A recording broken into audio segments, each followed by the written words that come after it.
Bonsoir et bienvenue à toutes et à tous pour notre webinaire de ce soir, donc qui portera sur les nutriments essentiels dans l'alimentation végane et qui nous est présenté par Marie Capel, naturopathe. Donc je vous laisse encore vous installer un petit instant. On va se présenter rapidement également pour le déroulement du webinaire. Je vous disais donc pour ce soir, si on peut passer la slide, Marie, s'il te plaît. Voilà, donc pour ce soir et la présentation, c'est toujours la même équipe que d'habitude. Pour cette fois, c'est moi qui vais présenter avec Marie, bien évidemment. Et c'est Nolwenn qui sera au support technique pour répondre à vos questions. Donc, si jamais vous avez un souci pendant le webinaire, plutôt d'ordre technique, essayez de voir dans le chat avec Nolwenn. Et puis nous, on répondra évidemment à toutes vos questions en fin de webinaire. Donc, vous pourrez soit poser vos questions dans le chat ou lever la main. Donc, on vous donnera la parole pour qu'on puisse échanger sur le sujet. Donc là, je vais laisser Marie se présenter rapidement le déroulement du webinaire. Je vous présenterai très succinctement Norsan et puis ensuite, on pourra commencer pour ce soir. Merci Magali. Donc bonjour à tous, bienvenue. Donc aujourd'hui, comme le disait Magali, on va parler un petit peu des nutriments essentiels dans l'alimentation végane, que ce soit à travers l'alimentation, que ce soit à travers la complémentation. Au niveau du plan du webinaire, je vais me présenter rapidement dans la slide suivante. Ensuite, Magali vous parlera un petit peu de la marque. Moi, je reprendrai la parole pour vous définir un petit peu les oméga-3, vous expliquer voilà, les sources, la posologie des oméga-3, comment ça se prend, où est-ce qu'on les trouve. On parlera bien sûr des avantages d'un régime vegan. Et ensuite, on rentrera vraiment dans le vif du sujet où on parlera des nutriments essentiels pour l'alimentation végane et des compléments alimentaires qui sont essentiels aussi pour les véganes. Parce qu'il y en a qui sont vraiment très importants, d'autres un peu moins. Donc, on va vraiment faire un petit peu le tri. Et pour finir, Magali vous présentera de façon détaillée les différents produits qui sont disponibles chez Norsan. Et on terminera par des questions. Donc, si vous avez des questions, n'hésitez pas à les poser, n'hésitez pas à les mettre de côté et on y répondra tous ensemble à la fin du webinaire. Donc, je vais me présenter rapidement. Donc, moi, je suis Marie Capel. Je suis naturopathe. J'ai été diplômée du SINATO. Je suis aussi certifiée par la FENA. Donc, je travaille principalement en visio, c'est-à-dire que voilà, j'ai beaucoup de clients différents. Ça peut être pour de la perte de poids, ça peut être pour des maladies auto-immunes, ça peut être pour des problèmes de peau, ça peut être pour un accompagnement voilà, dans l'alimentation pour être sûr de ne pas avoir de carence, des problèmes, voilà, des douleurs chroniques, du stress, de l'anxiété, Enfin, voilà, c'est très, très large ce que je fais en tout cas en naturopathie. Et à côté, j'ai aussi un blog de cuisine, santé, beauté, etc. Que ça soit sur Internet, donc c'est mariecapel.com. Et j'ai aussi un Instagram sur lequel voilà, je poste beaucoup de recettes qui sont sans gluten, qui sont véganes, qui sont sans sucre raffiné. Et sur lequel je donne aussi des conseils de naturaux, des conseils beauté au naturel, santé au naturel. Et ça, c'est Marie avec un Y.capel. Donc ça, c'est sur Instagram. Et aujourd'hui, je suis avec vous pour vous parler un petit peu voilà, de comment manger vegan pour ne surtout pas avoir de carence. C'est quand même très important. Donc, je laisse Magali vous présenter un petit peu la marque avant qu'on commence. Oui, merci. Et donc, pour Norsan, pour ceux qui ne connaîtraient pas encore Norsan, nous sommes un laboratoire d'origine norvégienne qui a été créé en 2013 et dont le siège social est à Berlin. Donc, aujourd'hui, Norsan est le numéro 1 des pharmacies en Allemagne. Nous proposons des produits qui sont hautement dosés en oméga 3 et surtout qui sont non concentrés chimiquement et 100% naturels. On est déjà présent dans quelques pays européens, notamment l'Autriche, la Suisse, l'Italie et la France, pour ne citer que.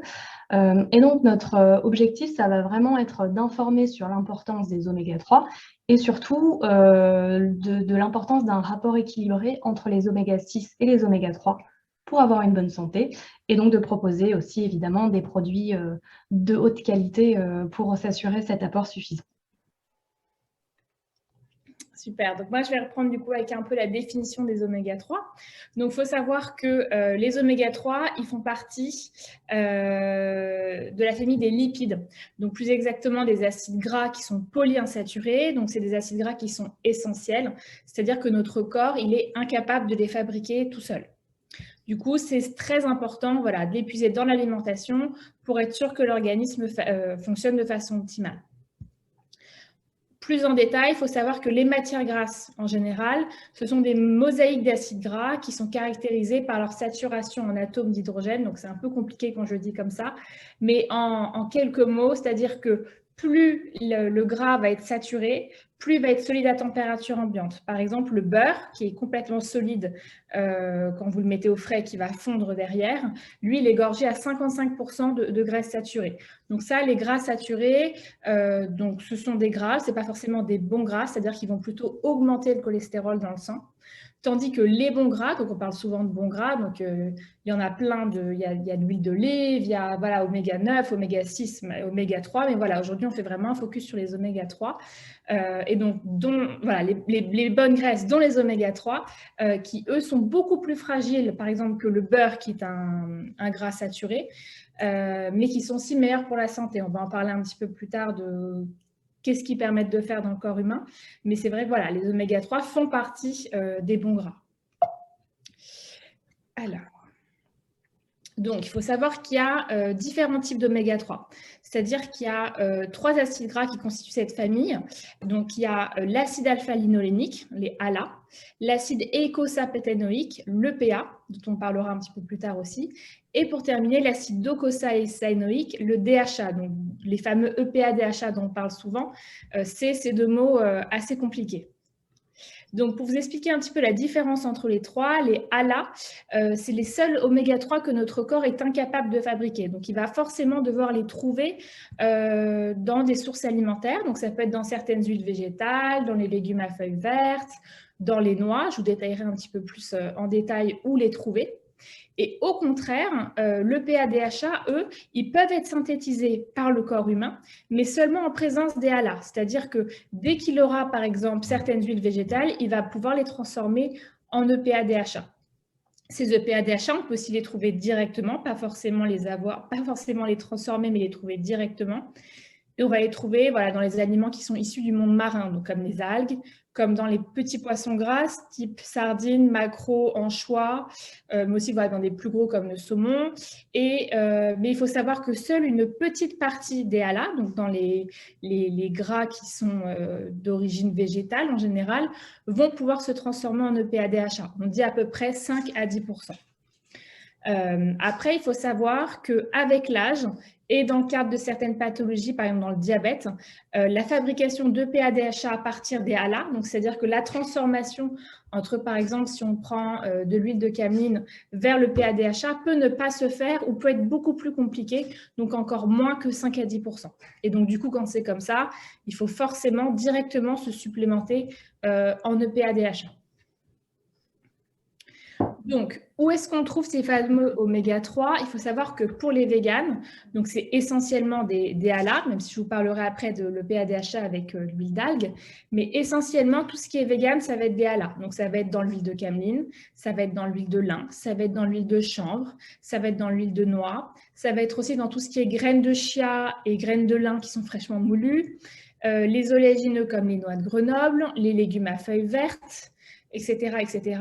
Et ils vont avoir comme vrai avantage de ne pas avoir de métaux lourds. Alors que voilà, les EPA-DHA qui sont issus de poissons vont avoir plus de métaux lourds. Hein. C'est le gros problème en ce moment des huiles de poisson, même s'ils sont en général nettoyés. Surtout chez Norsan, ils sont extrêmement bien nettoyés. Les taux sont très très faibles en métaux lourds. Mais voilà, en tout cas, ce qui est végétal aura beaucoup moins de métaux lourds que tout ce qui est issu de poissons. Après, il y a quand même des points négatifs pour les ALA, dans le sens où ce sont des huiles qui sont très, très fragiles. Donc, les huiles oméga 3 issues du monde végétal sont très fragiles. C'est des huiles, par exemple, comme l'huile de cameline, l'huile de lin, l'huile de chanvre, etc., qui ne se cuisent pas et qui se gardent au frais maximum 3 mois après ouverture. Donc, c'est des huiles qui rancissent très vite, qui ne se cuisent pas. Et donc, du coup, voilà, il faut faire attention, alors que, par exemple, d'autres huiles sont beaucoup, beaucoup moins fragiles. L'autre point négatif dont je vous parlais tout à l'heure, c'est que seule une partie de ces gras se transforme en EPA-DHA et pas forcément dans tous les organismes. Donc, entre 5 à 10% de ce que vous allez prendre en ALA va se convertir en EPA-DHA. Et comme je disais, pas chez toutes les personnes, pas chez les gens qui ont du diabète, etc. Dans le monde marin, on trouve directement des EPA-DHA. Donc, on va les trouver dans le poisson, on va le trouver dans le krill qui est une espèce entre une crevette et une algue. C'est un peu compliqué, mais ça reste animal. Et les algues. Donc, les algues qui vont être super intéressantes du coup pour les véganes. Et ça, donc cet EPA-DHA, il est directement assimilable par l'organisme. Et donc, il va combler les besoins en oméga 3. Mais comme je disais tout à l'heure, tout ce qui est poisson, l'huile de poisson, eux, ils sont obligés d'être nettoyés, surtout dans les huiles de poisson. L'huile d'algue comporte très peu de métaux lourds aussi. Donc voilà, ça c'est le petit défaut des EPA-DHA qui viennent du poisson, c'est qu'il doit forcément être nettoyé avant d'être consommé. Au niveau de la posologie, donc ça c'est souvent une question qui est posée, savoir mais voilà combien est-ce qu'il faut en prendre tous les jours. Il faut savoir que le dosage, de façon idéale, il devrait être fait en fonction des carences. Il faudrait faire une analyse des acides gras pour voir un petit peu voilà, l'index oméga 3 des gens en général. Il faut savoir que si on est en dessous de 8%, on est en carence, et si on est au-dessus, c'est qu'on a une teneur optimale en oméga 3. Il faut savoir qu'il y a de plus en plus d'analyses qui se font dans ce sens, mais ça peut être compliqué à trouver. Et Norsan, Magali, tu m'arrêtes si je me trompe, est en train de développer du coup des analyses pour comprendre en fait avec un kit qu'on ferait à la maison. C'est en cours de développement pour savoir si oui ou non on est en carence, sachant que comme Magali le disait tout à l'heure, beaucoup de gens en fait ont des ratios un petit peu inversés, c'est-à-dire qu'ils n'ont pas assez d'oméga 3 et plus d'oméga 6.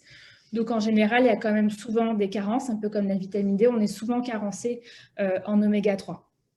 Et donc, du coup, il y a un laboratoire qui est très connu, c'est un grand laboratoire européen qui s'appelle Omegatrix, qui ont fait du coup une analyse, qui ont pris plus de 30 000 dosages sanguins. Et qui ont regardé voilà, combien de PADHA il fallait donner tous les jours pour compenser un déficit en oméga 3. Et ils ont fait un rapport qui établit qu'il faudrait un apport de 2000 mg d'acide gras oméga 3, donc un mélange de PADHA, pour combler les carences. Et par exemple, chez Norsan, il suffit d'avoir une cuillère à soupe du mélange oméga total et Arctis pour couvrir les besoins journaliers. Et pour les véganes, parce qu'essentiellement aujourd'hui on parle des véganes, seule une cuillère à café de l'oméga 3 vegan liquide permet de couvrir ses besoins. Donc, c'est quand même très facilement couvrable. Donc voilà, ça c'était vraiment pour tout ce qui est oméga 3, pour qu'on fasse juste un petit topo. Maintenant, on va vraiment plonger dans le sujet du régime vegan. Donc, je voulais vous faire voilà, un petit slide sur les avantages du régime vegan. Ça reste quand même quelque chose qui est fait pour les animaux, mais c'est aussi quelque chose qui est fait pour garantir une meilleure santé. C'est prouvé de plus en plus maintenant qu'un régime à dominante végétale a de nombreux bienfaits. Donc, quand je dis un régime à dominante végétale, il y a plein de régimes différents. C'est-à-dire qu'il y a des gens qui sont 100% vegan, c'est-à-dire qu'il n'y a pas non plus de miel, il n'y a pas de produits animaux, il n'y a pas de propolis, il n'y a vraiment rien. Après, il y a des végétariens, il y a des flexitariens, il y a des gens, enfin voilà, il y a plein de façons de manger un peu végétal. On va dire qu'un régime qui a dominante végétale, donc à peu près 80% végétal, va avoir beaucoup de bienfaits par rapport à des gens qui mangent beaucoup de viande, beaucoup de poissons, beaucoup d'œufs. Donc parmi eux, déjà, on peut voir que c'est un régime beaucoup plus éthique et beaucoup plus respectueux du bien-être animal. Il y a beaucoup de gens qui le font simplement pour ça. Et après, au niveau de la santé, ça a été prouvé, tout ce que je vais vous dire là, mais ça a été prouvé qu'un régime vegan, s'il est sain, c'est sûr que si on mange Coca, Oreo et chips, c'est vegan, mais ça ne va pas forcément vous faire une meilleure santé. Mais voilà, si on mange de façon saine, c'est-à-dire beaucoup de légumes, beaucoup de crudités, des oléagineux, des céréales complètes, des légumineuses, on va avoir une meilleure santé cardiovasculaire. C'est un régime qui va être beaucoup plus riche en fibres et donc qui va être bénéfique pour la santé intestinale, mais donc aussi pour le microbiote. Il y a moins de risques de cholestérol et d'obésité, ça va de soi. Le cholestérol, c'est maintenant, on le sait, c'est vraiment causé par tout ce qui est viande, tout ce qui est œuf. Beaucoup moins d'inflammation, étant donné qu'il y a beaucoup d'antioxydants, beaucoup de vitamines, beaucoup de minéraux dans un régime vegan, et donc beaucoup moins de risques de développer des maladies qui sont d'origine inflammatoire et aussi donc des douleurs inflammatoires. Un meilleur transit et un bien-être digestif beaucoup plus important que si on était omnivore. Et aussi des avantages comme moins de maux de tête, moins de problèmes cutanés, et donc du coup aussi moins de surcharge toxinique dans l'organisme, étant donné qu'on n'a pas d'hormones de croissance de la viande, qu'on n'a pas de mauvais gras de la viande, qu'on n'a pas le cholestérol des œufs, qu'on n'a pas les métaux lourds des poissons, etc. Donc, il y a quand même beaucoup d'avantages dans un régime vegan, mais après, c'est vrai qu'il faut faire attention à certains points pour être sûr d'avoir un régime qui soit vraiment équilibré et qui soit sans carence. Donc, du coup, là, on va parler un petit peu des nutriments qui sont essentiels dans l'alimentation végane. Et voilà, il faut vraiment mettre un focus parce qu'on ne peut pas, quand on est végane, manger juste des salades, juste des légumes. Il y aura forcément des carences. Donc là, pour commencer, j'aimerais vous parler des protéines. C'est-à-dire que moi, j'ai beaucoup de clients qui sont véganes et qui ne mangent pas suffisamment de protéines. Et quand on ne mange pas suffisamment de protéines en étant végane, on est souvent fatigué. On peut maigrir, on ne se sent pas bien, on peut avoir des troubles hormonaux, etc. Et donc, il faut vraiment faire très attention aux protéines. C'est-à-dire qu'une personne omnivore va manger une portion de protéines animales dans la journée, ça va lui suffire. Quand on est végane, il faut quand même faire attention. Donc, par exemple, je vous ai fait un petit tableau. En général, il faut 0,8 g par kilo quand on est un adulte, 0,9 g par kilo quand on est un enfant de plus de 2 ans, mais aussi pour les seniors, 1 g pour les femmes enceintes et 1,2 g pour les sportifs. Donc, par exemple, là, je vous ai fait un exemple. S'il y a un adulte, donc voilà, pas une femme enceinte, pas un senior, voilà, un adulte de 30 ans qui n'est pas forcément plus ou moins sportif, normal. Si cet adulte fait 60 kg, il faudra du coup 0,8 g par kilo, ce qui fait 48 g de protéines végétales. Les protéines végétales, il faut savoir qu'elles ne sont pas complètes de base. C'est-à-dire que les féculents n'ont pas de lysine et les légumineuses n'ont pas de méthionine. Et il faut forcément un profil en fait, d'acides aminés complet essentiel pour avoir sa dose de protéines et bien assimiler la protéine comme il le faut. Mais si vous associez tous les jours céréales et légumineuses, vous aurez des protéines complètes. Il y avait un mythe comme quoi il fallait forcément manger des céréales en même temps que les légumineuses. C'est pas vrai. Vous pouvez tout simplement faire féculents le midi et légumineuses le soir ou légumineuses le midi et céréales le soir. Il n'y a aucune importance. Il suffit vraiment juste de les mélanger. Donc, excusez-moi. Dans les céréales, vous allez avoir le blé, vous allez avoir le quinoa, vous allez avoir le millet, vous allez avoir le seigle, l'avoine, le sarrasin, le riz, etc. Dans les légumineuses, tout ce qui est lentilles, pois chiches, haricots rouges, haricots blancs. Avec petite mention pour le tofu, donc le soja, lui qui est cependant une protéine complète. Après, moi, je ne recommande pas d'en manger tous les jours. Je trouve qu'une fois par semaine, c'est grandement suffisant. Et le reste du temps, de faire des choses voilà, un peu plus clean, comme des céréales et des légumineuses, vous aurez vos protéines complètes. Après, n'hésitez pas à rajouter des aliments qui sont riches en protéines végétales, comme la spiruline, les oléagineux, les graines de courge, les graines de chanvre, des shakes aussi véganes protéinés qui sont à base voilà, de poudre de riz, de poudre de pois chiches, de poudre de sarrasin, ce genre de choses, ça va bien monter le taux de protéines. Et les graines de chia aussi. Enfin voilà, il y a plein d'aliments qui sont riches en protéines végétales que vous pouvez rajouter en plus. Donc par exemple, là, je vous ai fait un petit exemple un peu... mince. J'ai fait un petit exemple, par exemple, pour 48 grammes de protéines, donc pour l'adulte de 60 kg dont on parlait tout à l'heure, il faut que cette personne, elle mange dans la journée 80 grammes de quinoa, 80 grammes de lentilles beluga. Les lentilles beluga, celles qui sont les plus riches en protéines dans les légumineuses, vous avez 30 grammes de protéines au 100 grammes, alors que tout ce qui est féculent a à peu près 10 grammes au 100 grammes. Donc c'est toujours plus intéressant de manger plus de légumineuses que de féculents parce qu'ils sont beaucoup plus riches en protéines. Donc, je disais 80 grammes de quinoa, 80 grammes de lentilles beluga, une cuillère à soupe de graines de chanvre, une cuillère à soupe de graines de courge et 40 amandes sur une journée. Donc, quand je dis sur une journée, c'est-à-dire que tous les jours, il faut un apport en protéines, dans le sens où, en fait, les protéines, c'est une des seules familles d'aliments où on ne fait pas de stock. C'est-à-dire que vous pouvez en manger l'équivalent de 150 grammes de protéines le lundi. Ce n'est pas pour autant que vous allez en avoir le mardi et le mercredi. L'excédent de protéines que vous aurez le lundi va être éliminé par les reins, donc ça va juste fatiguer les reins. Et le mardi, vous n'aurez plus rien. Il faut vraiment faire attention d'en prendre tous les jours. Et vous verrez que du coup, tout ce qui est fatigue, etc. chez les véganes, ça n'existera plus si déjà il y a un apport en protéines chaque jour.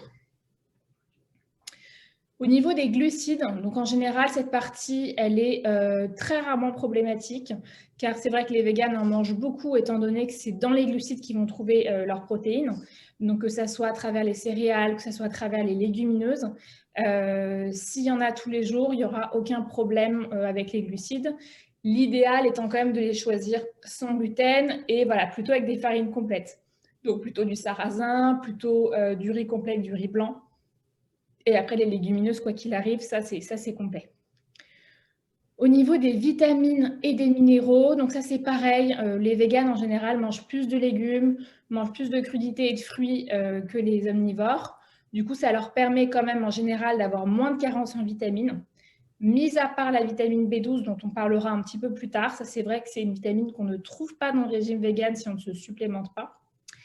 Et pareil pour les minéraux, étant donné qu'il y a beaucoup de céréales, qu'il y a beaucoup de légumineuses, le régime végétalien, du coup, il est très, très riche en minéraux par rapport à des gens qui ne mangent que des protéines et des légumes, par exemple.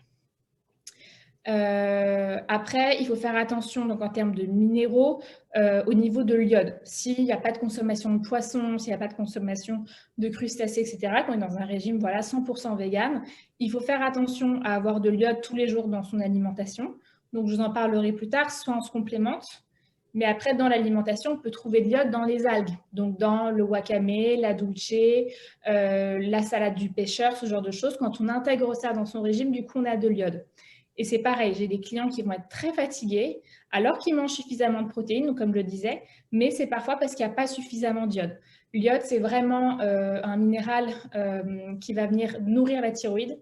Et c'est la thyroïde qui nous permet d'avoir un métabolisme qui tourne bien. Si on n'a pas assez d'iode, la thyroïde, elle ne fonctionne pas, le métabolisme, il ne fonctionne pas et on est complètement à plat.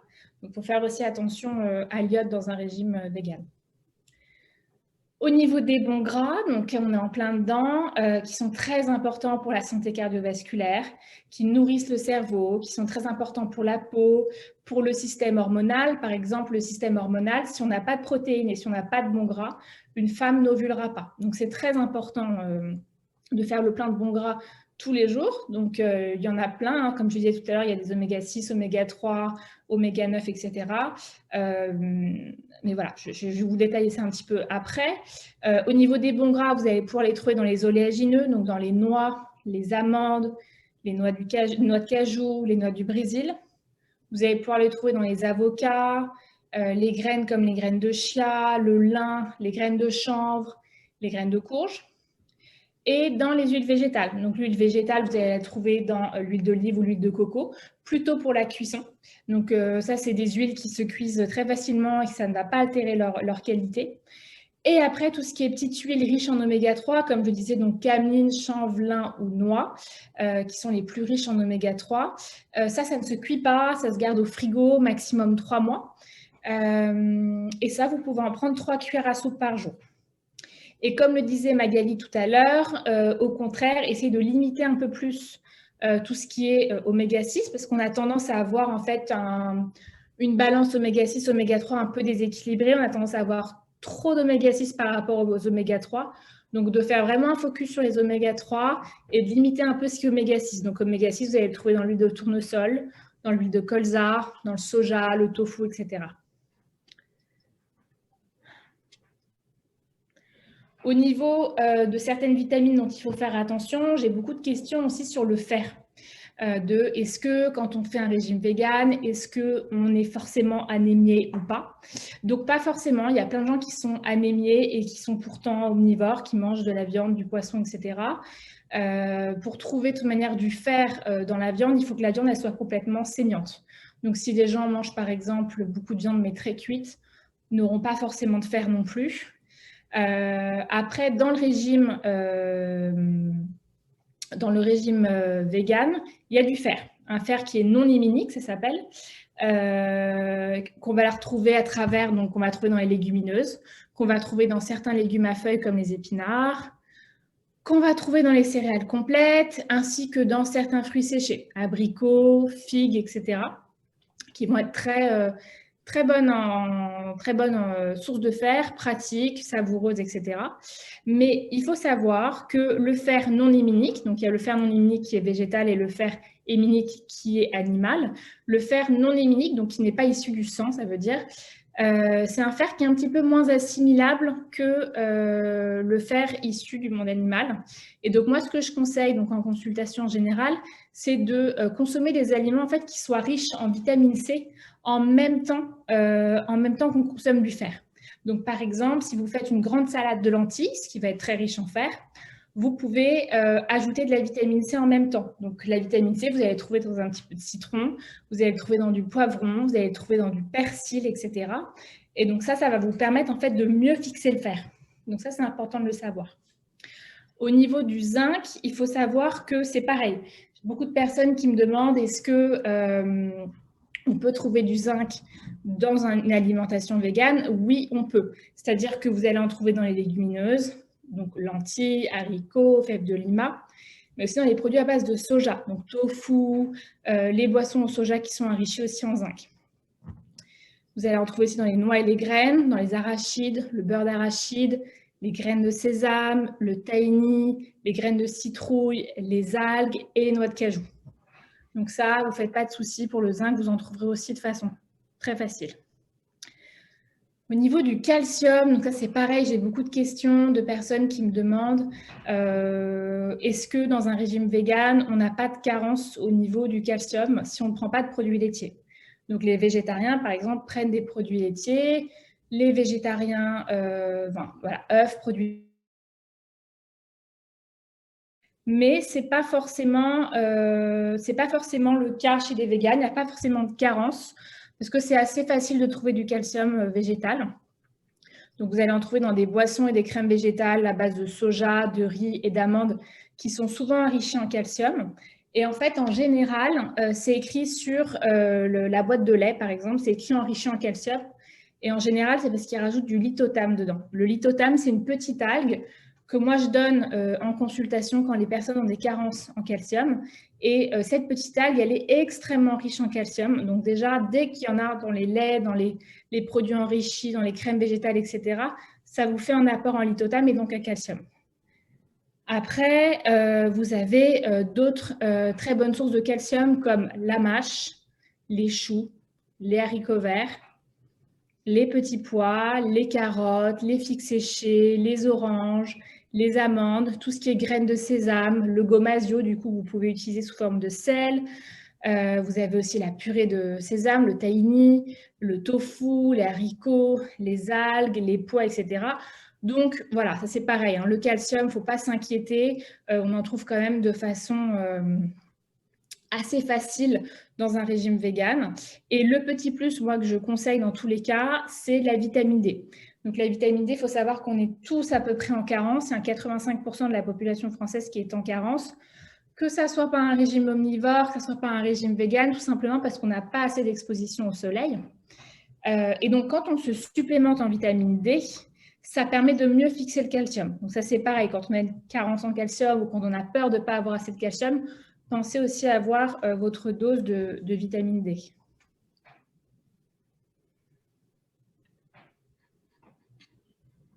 Maintenant, on va parler un petit peu des compléments alimentaires qui sont essentiels pour les véganes.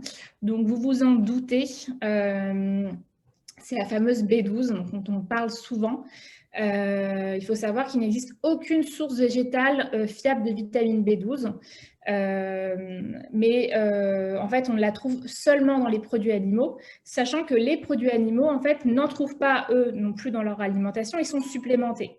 Donc, plutôt de manger la vache qui a été supplémentée en B12, autant se supplémenter directement en B12, c'est la même chose.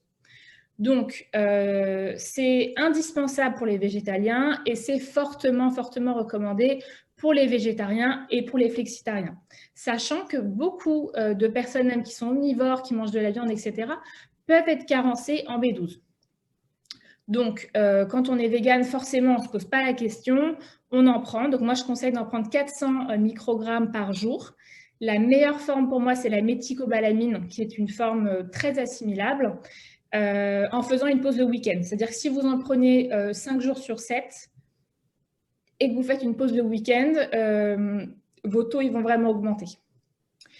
La vitamine D, comme je disais tout à l'heure, donc ça, c'est pas forcément que pour les véganes, mais voilà, c'est quand même important de le faire quand on est végane.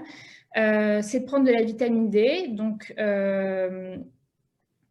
tous les jours. Tous les jours, vous prenez quelques gouttes de vitamine D, sachant que maintenant, il existe des vitamines D qui sont végétales. Avant, il n'y avait que des vitamines D qui étaient animales. Maintenant, il y a des vitamines D qui sont végétales, qui sont issues du lichen boréal, et non comme voilà, celles qui sont animales, elles sont issues de la laine de mouton. Donc, si c'est ça qui vous pose problème, maintenant, sachez qu'il y a des vitamines D qui sont végétales et qui remontent très, très bien les carences. En termes de posologie, ça va vraiment dépendre de votre taux de vitamine D.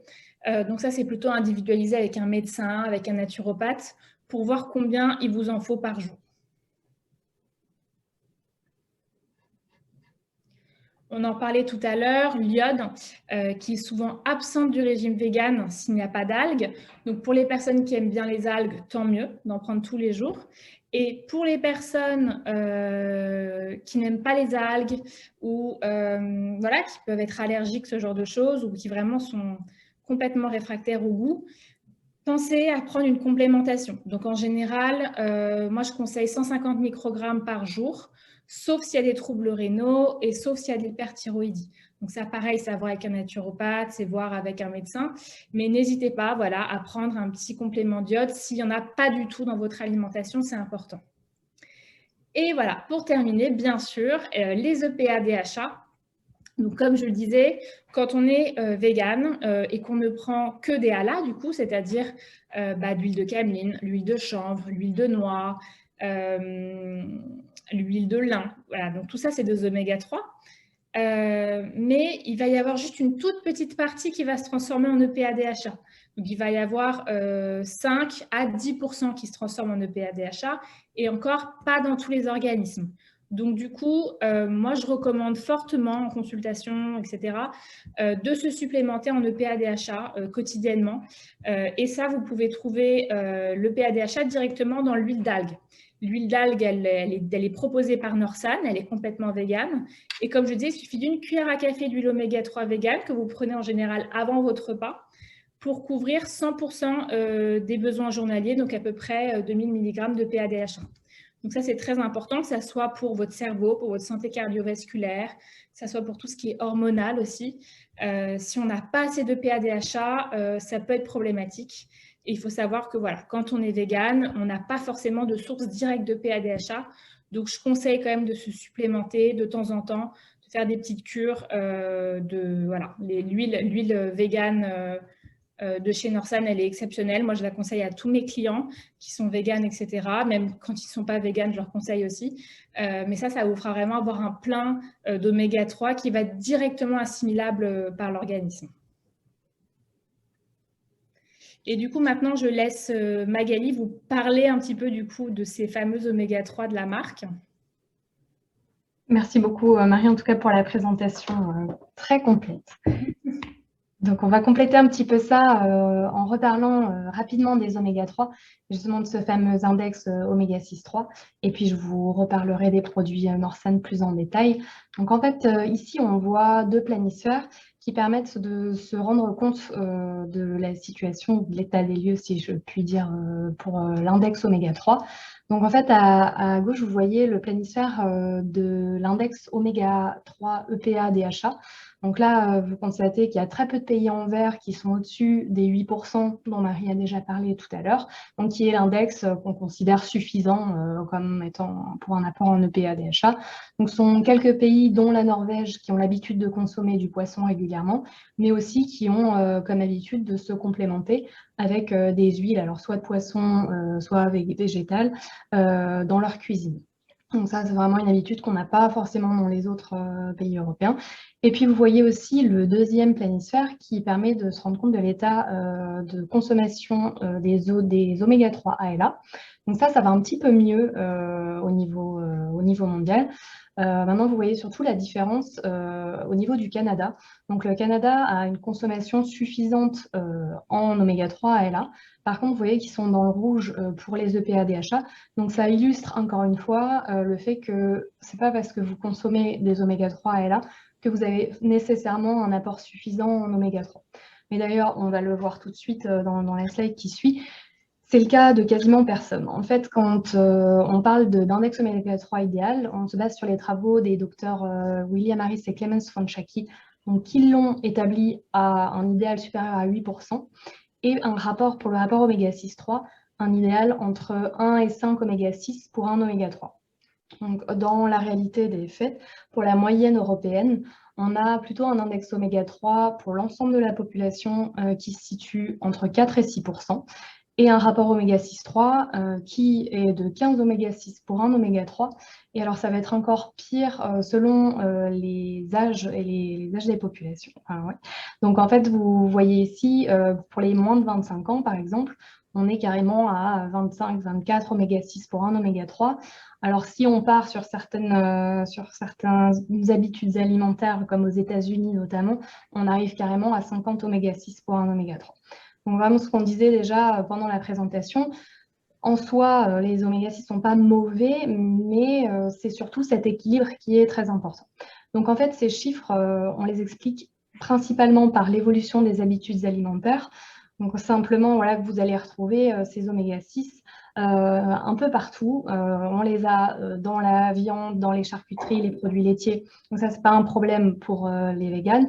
Par contre, dans l'alimentation végane, il va falloir faire attention tout de même au soja, à l'huile de tournesol qu'on retrouve partout, et aussi aux plats préparés et transformés, qu'on retrouve aussi souvent en suggestion d'alternatives véganes. Donc voilà pour la partie alimentaire. Et donc ça aussi, Marie vous en a parlé, des 2000 mg d'oméga 3 par jour. Donc ça, c'est effectivement le laboratoire partenaire Omega Metrix qui a fait plus de 30 000 analyses sanguines des acides gras en Europe et qui a constaté donc ce fort déséquilibre entre les oméga 6 et les oméga 3 et donc qui a établi ce dosage nécessaire pour le rétablir. Sauf que pour atteindre ces 2000 mg, on disait aussi, vous devriez consommer 100 g de hareng tous les jours ou 3 kg de cabillaud.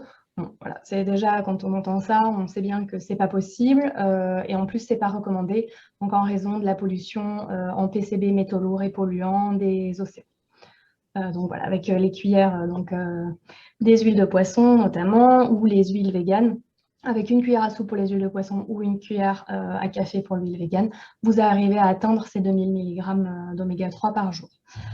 Pour vous parler maintenant de Norsan, donc on est spécialisé dans les oméga 3 et on propose 4 gammes.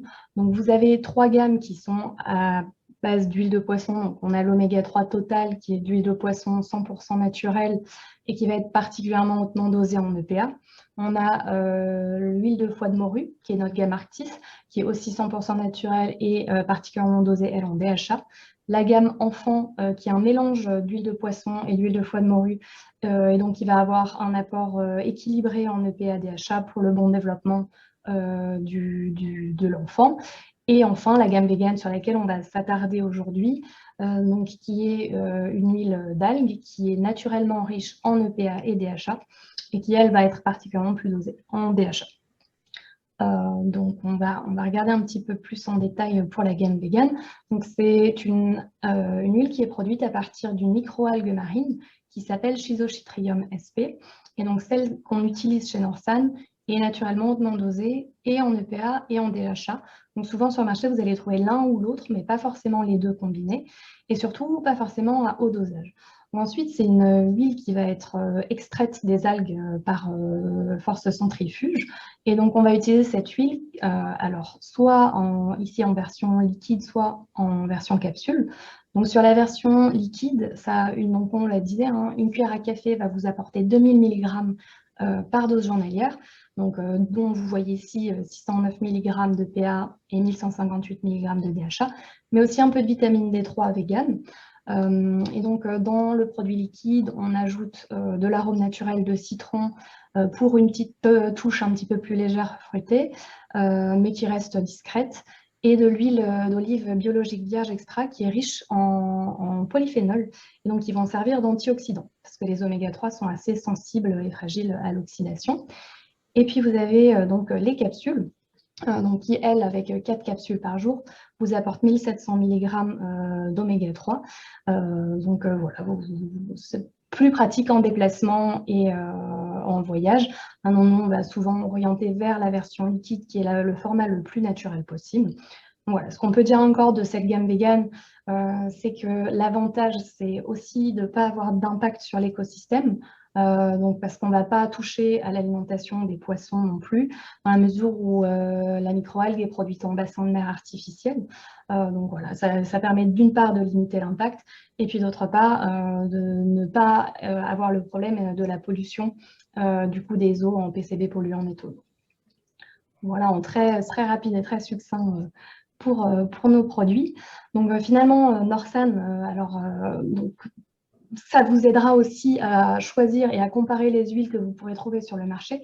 Donc, ce qui est super avec Norsan, c'est que les produits sont hautement dosés. Donc ça, c'est très important aussi quand vous choisissez de vous assurer qu'il y a suffisamment d'oméga-3 par dose journalière, mais pas uniquement. Donc ça va être aussi de s'assurer qu'ils soient naturels et non concentrés chimiquement, parce que vous en trouvez aussi beaucoup. On va vous promettre une capsule par jour très dosée, mais c'est souvent parce qu'il y a eu une concentration chimique. Donc voilà, ce sont des produits qui sont vraiment de haute qualité. Là, c'est plutôt le sujet des huiles de poisson. Donc, on a des certifications IFOS et Friends of the Sea qui garantissent une pêche sauvage et durable. Voilà, avec des produits qui ont un indice Totox très faible. Donc ça aussi, on peut en reparler plus longuement, mais ça dépend de la matière première, de la durée entre... alors pour les poissons, la pêche, mais sinon pour le temps de transformation ou la méthode de transformation pour les algues, de la purification aussi, voilà, de conservation, du transport. Donc, il y a tous ces éléments en fait, qu'on va retrouver dans l'indice Totox, qui est l'indice d'oxydation, et donc qui va vous garantir, lorsque le taux est bas, que l'huile est de qualité et fraîche. Donc voilà, on disait, donc vous avez là le choix entre les versions capsule et liquide. Voilà, on voit Marie ici qui m'a mis les indices Totox. Donc tout particulièrement ici pour la gamme vegan, vous voyez qu'on est entre 0 et 5 au niveau du taux d'oxydation, sachant que la GOED recommande un indice Totox maximal de 26. Donc on en est vraiment très loin. Voilà, c'est une preuve supplémentaire de la qualité des produits. Là, c'est pareil, je vous disais, bon, ça va plutôt, encore une fois, concerner les huiles de poisson, mais on a des méthodes de purification en 3 étapes, alors que souvent, il n'y en a que 2. Et puis, ça va se faire en douceur. On va vraiment chauffer au minimum pour maintenir un taux d'oxydation faible.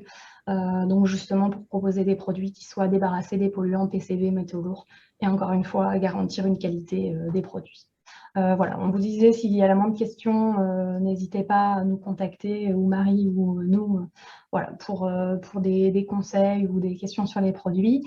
Et puis, je vous donne aussi rendez-vous pour le prochain webinaire, donc qui sera le 5 mai, avec le docteur Delorgeril, qui sera sur le retour des oméga-3 en 2 épisodes. Donc, vous pouvez aussi retrouver ça sur notre site internet avec tous les webinaires qui sont à venir. En tout cas, merci beaucoup d'avoir participé. Merci Marie pour la présentation. Et puis merci à Nolwenn aussi d'avoir répondu aux questions du chat. Bonne soirée tout le monde. Bonne soirée, au revoir. Au revoir.